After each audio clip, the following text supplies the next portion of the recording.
Classic sana. Nimeona mnyama 2D graphic husika kama mjengoni.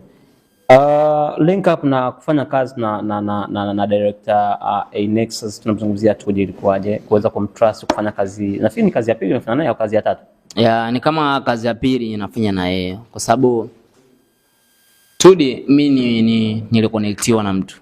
Umeona? Ni mtu ambaye nilikutanishwa kwamba bwana kuna ndugu yangu huyo, umeona anafanya hiki kitu. Kwa unajua ni sio kitu rahisi kumwamini mtu. Unajua kwamba bwana tunahitaji tufanye kazi, lakini alinionyesha vitu vile vitatu kwamba mimi nishaye kufanya hapa lakini havikuwa vikubwa vile. Yeah. Kwa tulivyokaa chini akanielekeza maelezo yake, umeona tulifanya kazi ndogo ndogo, ma challenge, ma clip.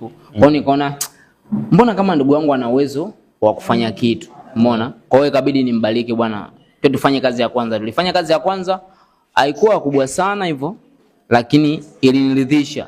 Ikabidi turudi tena tufanye kazi ya pili. Kazi ya pili nashukuru amefanya kiukubwa sana, watu wameipokea.